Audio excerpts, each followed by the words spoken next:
Hello, everybody. Full interest. I was about to say anime reflux on habit. Every time I almost screw it up, but then I announce how I screwed it up, so it completely misses the point of not screwing up. Full interest. My Hero Academia episode 40. Um, Blah, blah, blah. what numbers does that translate to? Zero. 'Cause I don't. 48, I think. Sure, let's go with that number that I'm It's. going to put in the title of this video, and it's going to be wrong, and I'm going to feel stupid. I just double checked. It was 48. I got it right. Screw you. Cool beans. I mean, you added "I think," so that's not exactly a confidence builder. So Anyway, it is episode 48, symbol of peace. so we pretty much pick up where we left off with. Well, actually, no. It does the slight introduction that includes events from the last episode, but not much of it. So that's always appreciated, where they don't bog it down with 3 minutes of. It's not like the frickin' Dragon Ball thing where it's like, here's what happens at the most hype points of the episode before the episode starts. Oh yeah, that would be I don't know why they started doing that, and as far as I'm aware, they stopped. So yeah, Yeah. I guess response to that wasn't so great. Hey, so All for One's just gonna take everyone. Yeah.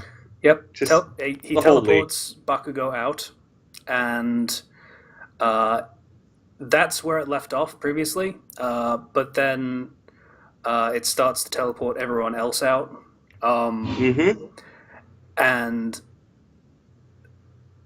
they're like, All Might is like, no, what's his name? He has two names now, so it's harder to keep track. Shigaraki, Yeah. take me with you, and tries to go through the portal, which It does. it's not a portal, so It's not a quirk like Kurogiri's. yeah. But I guess Um, this was something that All for One picked up recently because apparently All Might hasn't seen it before. Yeah. Which All for One does say so in the episode. They picked it up recently. Yeah. So Shigaraki gets away, and I love Kamui Wood's reaction to this in the English, to be clear, because wow, that was like perfect voice acting for that one line that he gets in this episode. Like he got one line, but Yeah. it says a lot. Like this is the type of tone and like heartbreak that you would have when you're given one job and you seem to have fucked it up. It's like there's no way he possibly could have stopped them because of the understanding of like when I understand of this quirk and how it works. But like, oh, that's gotta suck. Yeah. Like, I would love to see Kamui Woods and Mountain Lady get more screen time because I think the up and coming heroes that, can actually be heroes on a regular basis and them getting kind of in over their heads in terms of this kind of situation would be a really cool perspective to see. I like both of them a lot in this. So Conway Woods and Mount Lady are heroes that are recurring throughout the entire series. At one point, they do end up making a hero team together, so just keep in mind for that. Yeah, they're pretty cool characters. They're pretty cool characters. They're some of my favorite pro heroes. So seeing this, All Might's like, okay, I need to get over there because they obviously failed at the Nomu factory. He does an Oklahoma smash, by the way, which is just spins around and sends the Nomus flying. Edge Shot takes out a few Nomus. Real quick, cool thing about Edge Shot's ability is because you don't get the full explanation in the anime, but in the manga, when he first uses it, it gets explained. So his quirk is full to body, right? Yeah. So he can like shapeshift his body to be like paper thin. Yep. But because of his training, he can actually do it faster than the speed of sound, which is the real like threat. That's how he can just boom knock you out. It's like he shoots a bullet that's like part of his body. Okay. So he's really cool. I like Edge Shot. I flinch anytime anyone mentions it goes faster than the speed of sound because part of that is most of that is artistic license, and it always starts arguments with like the Space Battles crowd, and they're like, "Oh, that didn't go faster than the speed of sound. The sonic boom." I don't care about it for that point of view. I just like the idea of I can give you a paper cut at the speed of sound. Yeah. But so outside, you got the police and Endeavor fighting the Nomu, and police doing the damnedest with their riot gear and assault rifles, which they apparently have as well. I guess this is a superpowered society.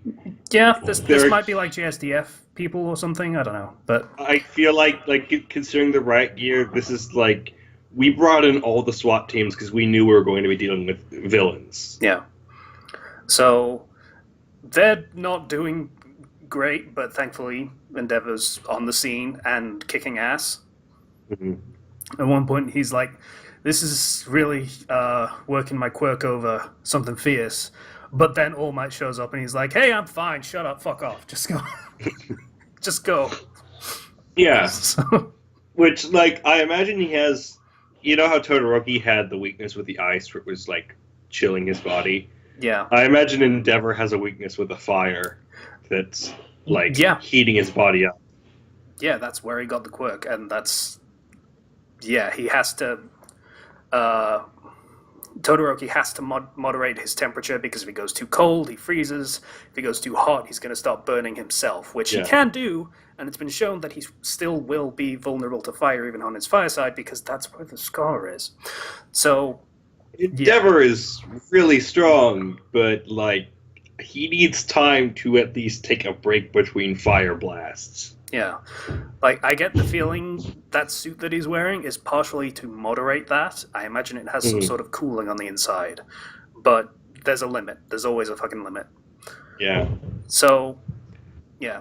All Might goes off to the other secret base to find out what's happening there, and we immediately go over there. Pour one out. Fucking. Goddamn. I don't have it. I'm not going to pour anything because this is my flat and I don't want to smell like soda. But, yeah, fucking,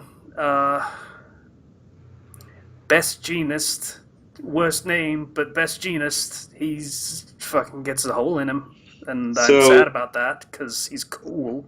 So Best Jeanist, it turns out, had pulled everybody aside with clothing, by their clothing, like, at the last possible second, so they avoided the full brunt of the blast. Yeah. And he's like, he can barely move. He's using the denim like strands to hold his head up, so he can attempt to attack All for One. One last time, and who then just like one finger, just hole in the stomach. Yep. And he's like, I can't really. I see your quirk is, wow, you just built that up, so just from hard work and experience and calm concentration and thought, I probably wouldn't fit very well with Shigaraki, so I guess, yeah, I don't really need you. Boom, and he's gone. Now, I will say, you do see him twitch a bit after that. So it's not like he's necessarily dead right now, per se. I mean, All Might survived getting his entire stomach removed. And part of his lungs. Fairness, that was All Might. So, we'll see if they can get him to a doctor fast enough, maybe. Because remember, this is the future. This isn't present day. Yeah. So they do have some pretty high-tech medical technology and quirks that can help. But it's not looking so good for him. Not so much. So yeah, there are no heroes on scene, and this is where people start getting teleported in. Bakugo first. And yeah, All for One is like, hey, kid. Yeah. Hey, Shigaraki, you can try again as many times as you want. Yeah. Like, you thought he was an important piece? He's yours. Because boy, that explosion quirk would work so well with your temper. Yeah. So Bakugo is. You get the impression that he's internally panicking. Like, this is very clearly the big bad guy, and he was expecting to have trouble with a room full of flunkies that are also still there. Yes. It is exceedingly bad. Yeah, he's like, rocking a hard place would be understating it. Like, there is not a material hard enough to describe how penned in he is right here. Mm-hmm. So, yeah, he's freaking out and trying to think of something, and we have the Schmuck Squad, which I'm going to start calling them now because they're kind of dumbasses, but they try. They are still panicking behind that little wall. Yeah. And so, one thing I want to point out, like, this episode really got, like, I really think about Deku's character a lot when I look at this episode in particular. Because you have to remember that Deku's personal hero is All Might. And so, he tries to emulate All Might as best as he possibly can, or at least his idea of what All Might is. As well as he looks up to Bakugo. So his thing is, I have to move, I have to do something, I have to do it now. Ida stops him, grabs him, grabs Todoroki, Momo grabs Kirishima, and they're like, we have to protect you guys. Yep. We can't go out there like right now. Good job. That would have been a stupid thing to do. Good job stopping him. Like, literally, he points out, I don't have a fucking plan, but I have to do something. It never fucking works out when you think like that, moron. But Deku's strength is his planning. Yep. So, by trying to be like All Might, who can just run out and solve problems, just relying on his own strength, that's where he fails. Yep. By being his own person and relying on his own strengths, that's where he really succeeds. And we've been seeing that throughout the entire show, and I think that's really interesting. Yep. So, this is the point where All Might sort of drop kicks onto the scene. He just punches, I suppose, technically. And like he's grabbed by like All For One, who's just like, here to kill me again, All Might. And yeah, thus begins the battle. Yeah. So it is immediately All Might versus All For One, and Bakugo kind of against the rest of the league, but also kind of trying to escape. Like, that's why All Might is there, and he kind of gets that and is kind of trying to get away, but is boxed in from all sides. Yeah, All For One forcibly activates Kurogiri's quirk, which opens a portal. And is like, Shigaraki, take that kid and get out of here. I will protect you. Yeah, and that whole forcible activation of quirk, that says a lot about the character, both through how he uses it all the fucking time, apparently. Like, it seems to be his number one go-to when he doesn't have to directly fend off blows from All Might himself. Yeah, he uses that particular tool a lot. I think it's an extension of his original quirk. Like, that he forces people to do his bidding even if they aren't conscious. That's very on the nose in terms of his characterization. It works, certainly.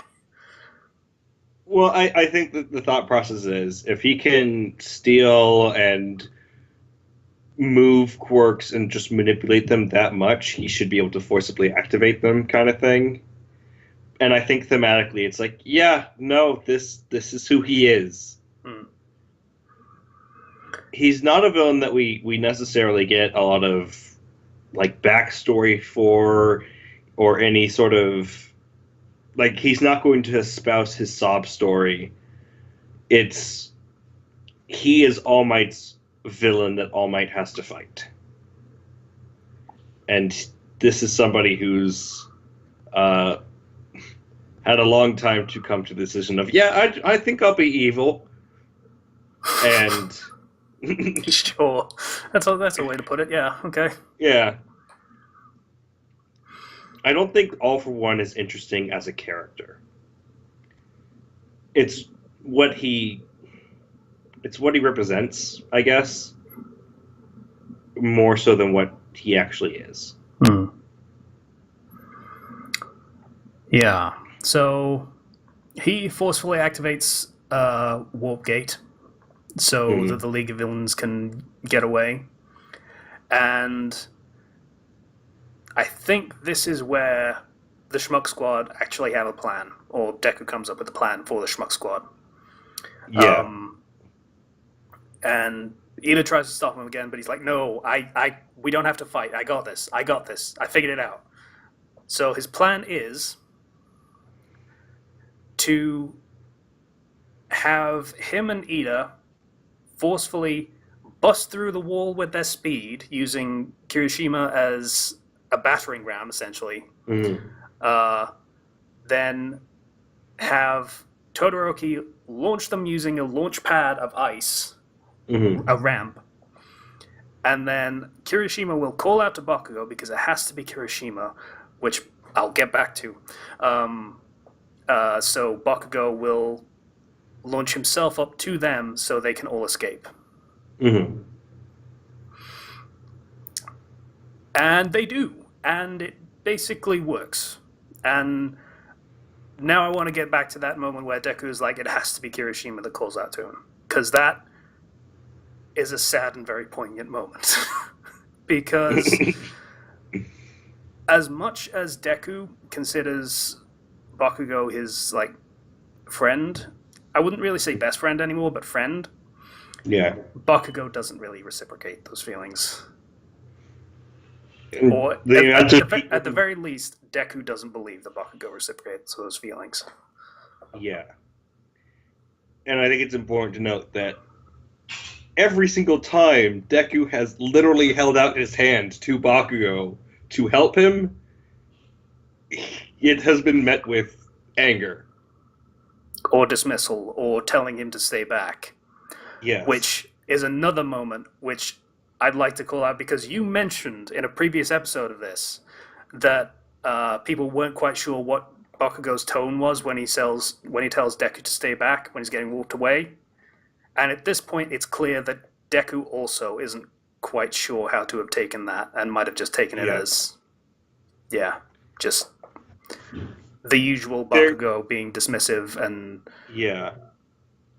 I personally think Bakugo would have grabbed pretty much anybody's hand if it meant that he could get out of there. Probably. But I think that Deku's interpretation of who Bakugo is and what his character is different from what it actually is, because of the years that he spent with Bakugo, of seeing Bakugo, idealizing Bakugo in his own way, as well as, being bullied by the guy. So yeah. We're starting to see that it's not just that Bakugo doesn't understand Deku, it's that Deku doesn't understand Bakugo. And that's what causes them to always come into conflict. Yeah. And,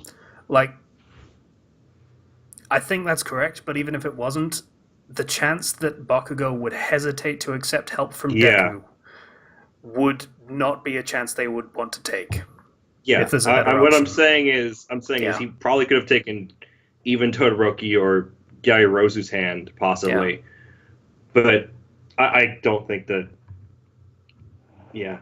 I'm losing my train of thought here. Yeah. It's almost like, dualistically, they're trying to make a reason for Kirishima to be there, but it actually does make sense for him to be the one that's focused on in this moment, because, as Deku points out, they do have a bond of camaraderie and friendship that And of most of equals. pretty much anyone else doesn't really have with Bakugo.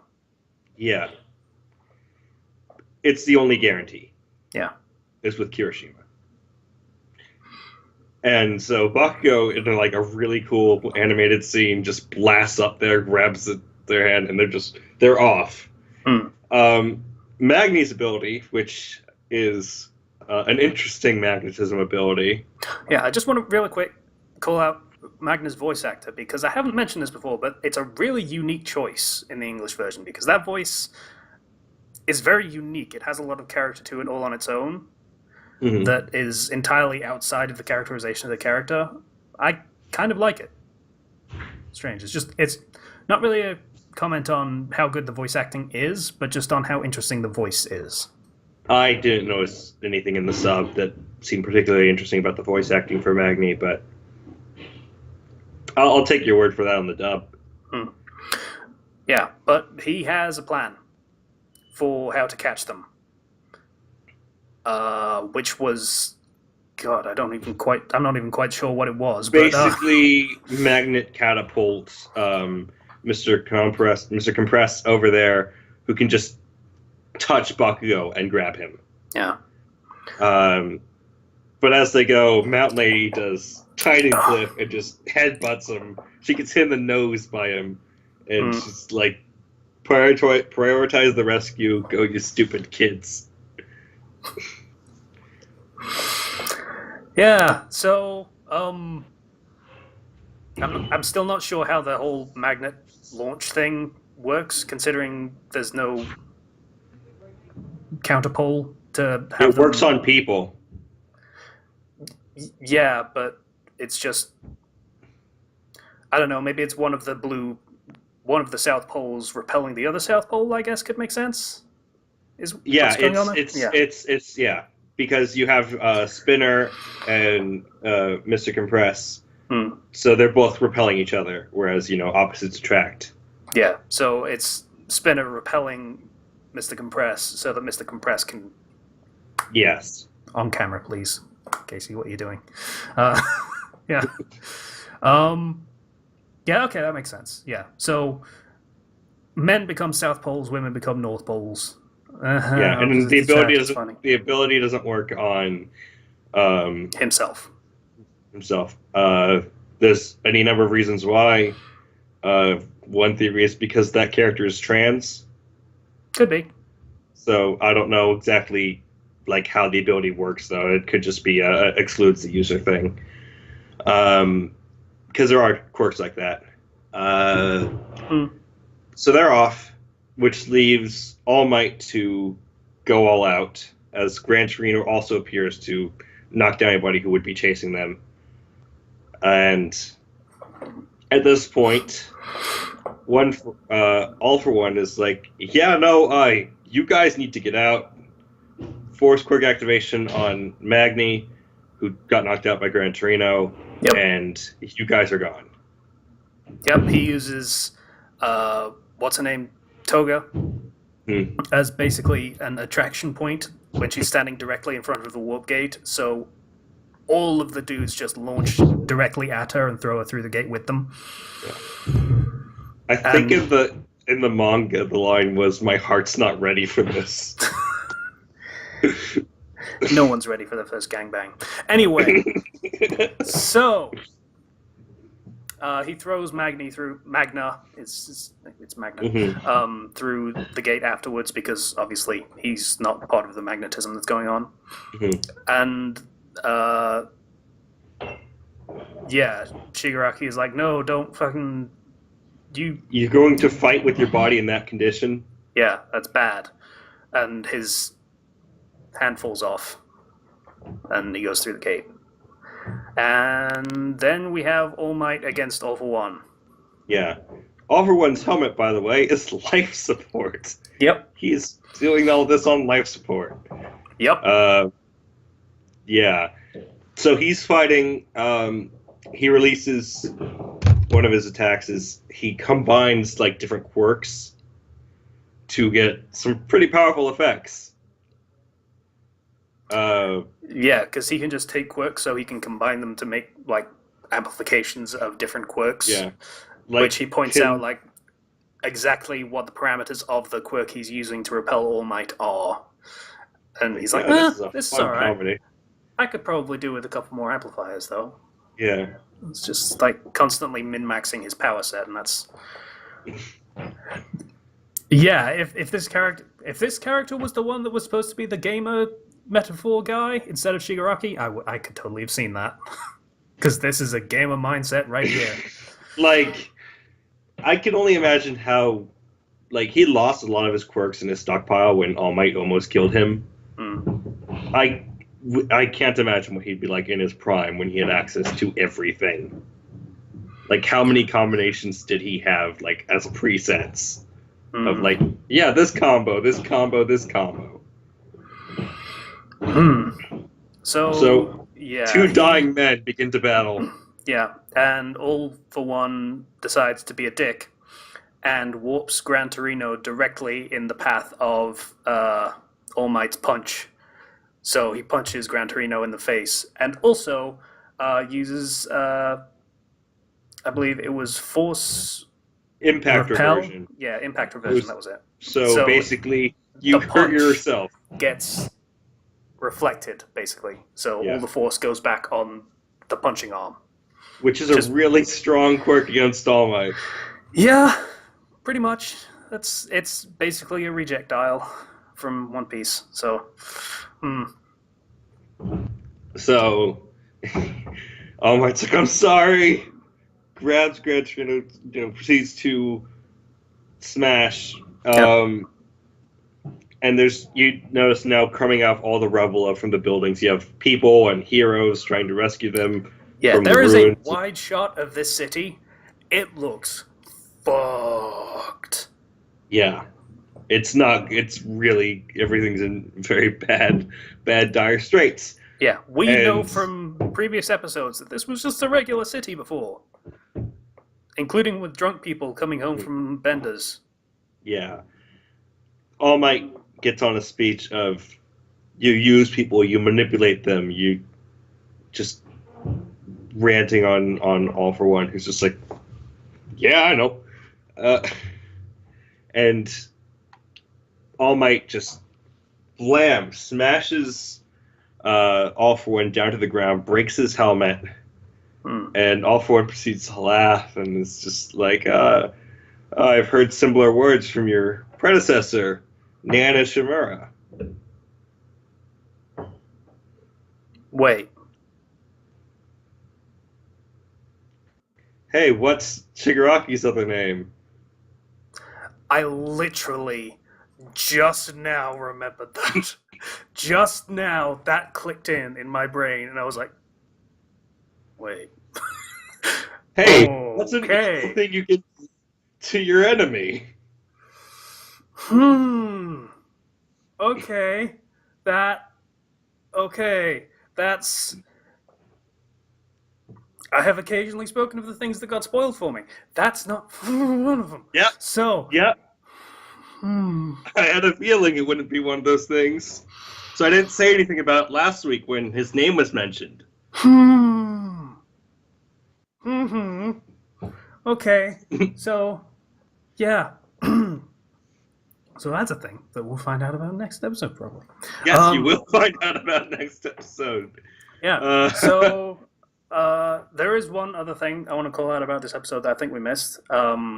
When All Might's trying to make sure Bakugo can get away, and I think All for One says something like, "You'll fail because I am here," and I was just like, "Oh, get shit on! You're the bad guy, but I don't care because that was so awesome." He's using his own words against, like, when he was speaking to, like, young Shigaraki, he was like, "I am here for you," and All for One, it's all for you. Just everything he says is. He's got some really great lines. Yeah, he's very much on the all or nothing kind of terminology that he uses. Just Yeah, no middle ground with this guy. It's all for one. It's all for you, and There's no all chill. yeah, all or nothing. Mm. Which okay, I mean yeah, big villain of the series. That makes sense. Yeah. Well, I say big villain of the series. He's gonna get replaced by Shigaraki. That's kind of the point. But yeah, Yeah. basically the big villain of a previous series. Let's call it. Essentially, he's the big villain of the previous series, if there was one. I don't know. There's going to be a movie in the summer about young All Might, so maybe we'll see some of young All for One. Probably. But I really like that because every single time there's going to be a comparison to Naruto. Every fucking episode, I swear. Anyway, but one of the big problems with Naruto was that it wouldn't let go of its villains, or like it would invent cool historical characters that you're like, oh wow, that would be really cool. I would love to see more of them. People probably usually meant like in their historical setting where they were big important people and not just get brought to the present so they appear again. And now every character that's ever been important in the setting that has ever done anything interesting is all going to be here in this one big battle for basically no reason. No. None of that in this. It's very clear this guy's going to go away at some point. I don't know when. It might be very soon. It might be a little bit further in the future. Zero might know, but he's not going to tell me because he's not a dumbass. But it's very clear that he's going to go away, and then we're going to have the next generation actually take over. And that's kind of the point that Naruto very, very specifically missed.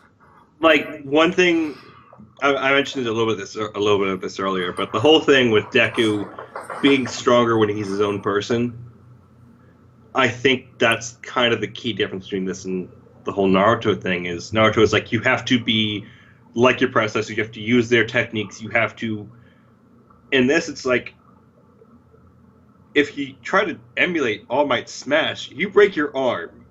If you try to do things like All Might, you end up in trouble. You don't do things like All Might, you do things like Deku. Yeah. Eventually, Shigaraki is going to replace All for One. Deku is going to replace All Might. Todoroki is going to replace Endeavor. These are very explicit things that are going to happen in the future of the series, and it is making no equivocations about whether that's going to happen. That's the future of the series, and that's the future of the setting. That's the point. And it's doing a very good job of showing that throughout this entire series so far. And the idea isn't be the next one of them. No, it's be better than them. Yeah. Be yourself. In your own quirky way. No, I really like that sense of there's an inevitable progression, but at the same time, it's we're not going to see Deku like huge and muscled and just like like that's not going to be it. He's not going to be another All Might. He's going to be Deku. Like there's a very clear past of the setting and a very clear future of the setting, and it's not messing about with those, and I appreciate that. And one thing I find really interesting, if there's ever like a future section of this show that takes place further in the future, is that there's this anomaly in the series that they haven't really talked about yet, but it's called the quirk singularity. So as I think I've maybe talked about this before, but as there are more children and as more quirks mix, you get more and more complex superpowers that can do more and more things. Yeah, it gets brought up later, and I've seen the page where it's like the kid with he can spawn mouths that can like devour anything and all that. Yeah. So I'm extremely interested in the future of this series more than its past in a way. There are some interesting facts about the past of the history of this world, and I've seen them in the Vigilantes manga. It's most likely like not a lot of that's going to come up in the main show per se, but it wouldn't surprise me if they do a spin-off, like a miniseries Vigilante thing. Vigilantes is like it's not even that long of a series. I think it's actually near its end or has ended at this point. It's only like 20 chapters or something, Hmm. maybe a little bit more. But you get some interesting stuff there, like how Stain became Stain and how the entire League of Heroes came about, the whole Hero Association. So there's stuff in there, but I think it's really great in this episode that we see two men very much out of their prime just going at it for one last time kind of thing. Like they're both, like, at this point, All Might's like half his face has turned back to Small Might. No Might. No Might. Thank you. Yeah, Yeah. use our terminology, not the rest of those plebeian No family Might. people. So half No Might. half has gone back to No Might. All for One's life support helmet has been broken. Neither of them are in a good state. Mm. And it's like, what if in Naruto they brought back those people from the past, but they were really just old people who were just like on their deathbeds trying to fight. Well, that's the thing. They almost did that with the third Hokage fight against Orochimaru. That was kind of the point of that, but then they completely missed it. Yeah, it was good, and then it wasn't. Yeah. Yeah, I just... There's always something about that of just... I would like... All Might is the shonen protagonist who's got some stuff to deal with and is finally having the rematch against his greatest villain of a show that we never got to see. Yeah. Like, I wouldn't mind if they did do like prequel stuff of them in their prime and all that beyond just the film. I would be okay with that. I'd love to see more of that. I'd love to see them do a series on the Vigilantes. I'd love to see a future scenario of Deku actually being a hero, which has been talked about. I just want more of this setting because it's a really interesting setting with interesting characters and lore. It gets more interesting the further we get into it, and I love that. Like, I don't think there was anything there was some stuff we could talk about the setting in like the first like beginning of the show, when we could talk about just the sheer amount of people who have quirks and everything. Yeah. But as this is progressing and as there's like commentary made on the society and the setting, it gets more and more complex and more interesting. And I really like that. Yep. So, that was episode 48. 48. That was episode 48. It was a good episode. It was. I feel like it's going to be very vastly overshadowed by the next one. Yes, the next episode is gonna be great. I am still holding out hope for a third mix of the theme, and it being called One Last Run. I'm holding out hope for that. The next episode is going to be called One for All. Oh, naturally. So because we had one 2 episodes ago called All for One. It's All for One, Symbol of Peace. Now One for All. This is going to be big. It might. I don't think it'll extend into 2 more episodes. I think we'll see this fight reach its conclusion in the next episode. I'd be alright with that. I'd just like a big blowout. That's what I want right now. I'd be feeling... Well, they might do a prequel episode kind of thing. They might do something of flashbacks of All Might's history with her. Maybe. Don't know. I won't say anything about what's coming up next, but I very much look forward to next week. So, we'll see you next week. Bye, everybody. Bye.